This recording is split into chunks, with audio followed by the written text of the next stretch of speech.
എക്സിറ്റേറ്റ് എന്ന് പറയുമ്പോൾ ഇതൊരു ടൈം ലൂപ്പ് പടം ഇറങ്ങിയിട്ടുണ്ട്. നമ്മളൊരു റെയിൽവേ സ്റ്റേഷനിലെ സബ്വേ ടണൽ അതിനകത്തൊരു ലൂപ്പിൽ പെട്ട എങ്ങനെയായിരിക്കും, നമ്മൾ ഒറ്റയ്ക്കാണ് ഈ ടണലിനകത്ത് നമ്മൾ പോയി അതേ സ്ഥലത്ത് തന്നെയാണ് തിരിച്ചെത്തുക. ഈ എക്സിറ്റേറ്റ് എന്ന് പറഞ്ഞൊരു ബോർഡ് ഉണ്ടാവും.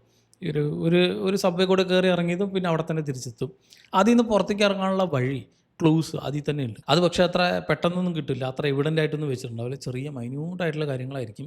ചിലപ്പോൾ അവിടെ വെച്ചിട്ടുള്ള ഫോട്ടോ ഫ്രെയിംസിൽ ചില വ്യത്യാസങ്ങളോ, ചിലപ്പോൾ ഡോറിൻ്റെ ലോക്കോ, ചിലപ്പോൾ ടൈൽസിൻ്റെ കളറോ, ചിലപ്പോൾ അടിക്കുന്ന കാറ്റോ, അങ്ങനെ എന്തെങ്കിലുമൊക്കെ അനോമലി അല്ലെങ്കിൽ എന്തെങ്കിലുമൊക്കെ വ്യത്യാസങ്ങളുണ്ടെങ്കിൽ അവിടെ എന്തെങ്കിലുമൊക്കെ ഫോൾട്ട് ഉണ്ട്. സോ തിരിച്ചു വന്നാൽ നമുക്ക് അടുത്ത ലെവലിലേക്ക് അങ്ങനെ ഒരു 8 ലെവൽ കടന്നു പോകണം. 8ാമത്തെ ലെവലും കൂടി കടന്നാൽ മാത്രമേ നമുക്ക് പുറത്തേക്ക് ഇറങ്ങാൻ പറ്റുള്ളൂ. സോ അതിനുള്ള പുറകിലുള്ള കാര്യങ്ങളോ കാരണങ്ങളോ അതൊന്നും സിനിമ ചർച്ച ചെയ്യുന്നില്ല, അതിനുള്ള സമയമില്ല.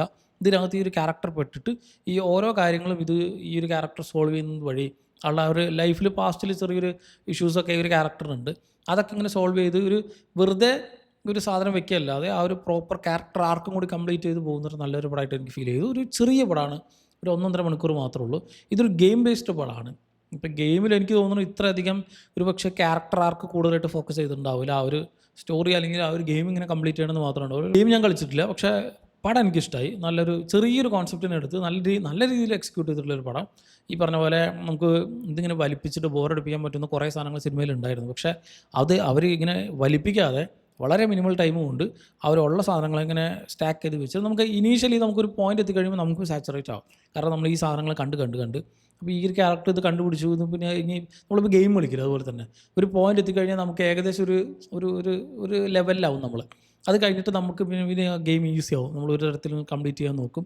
പക്ഷേ ഇതിലങ്ങനെയല്ല. അങ്ങനെ ആ ഒരു ക്യാരക്ടർ അതേപോലെ ഒന്ന് സെറ്റായി വരുന്ന സമയത്താണ് ആളുടെ ബാക്ക് സ്റ്റോറീസ് എങ്ങനെയാണ് ഇതിൽ എഫക്റ്റ് ചെയ്യുക എന്ന രീതിയിൽ ഇൻട്രസ്റ്റിംഗ് ആയിട്ട് കുറേ ഇങ്ങനെ ടേൺ ഓവേഴ്സൊക്കെ നടക്കുന്നുണ്ട്. സോ ഒരു വട്ടം കണ്ടിരിക്കാൻ പറ്റുന്ന വളരെ നല്ലൊരു ടൈം ലൂപ്പ് പടം. ടൈം ലൂപ്പ് കോൺസെപ്റ്റുകളൊക്കെ ഇഷ്ടമാണെങ്കിൽ തീർച്ചയായിട്ടും ട്രൈ ചെയ്ത് നോക്കുക. ജപ്പനീസ് പടമാണ്. സബ് എന്നുണ്ടോയെന്ന് എനിക്കറിയാം, സബ്ബുണ്ട്, ഡബ്ബുണ്ടോ എന്ന് എനിക്കറിയില്ല. കണ്ടു നോക്കുക. കണ്ടിട്ടുള്ളവരുണ്ടെങ്കിൽ ഡിജിറ്റലി അവൈലബിൾ ആണ് ഈ പടം. കണ്ടവരുണ്ടെങ്കിൽ സിനിമ പറ്റിയുള്ള നിങ്ങളുടെ അഭിപ്രായം നമ്മൾ കമൻറ്റ് ചെയ്യുക.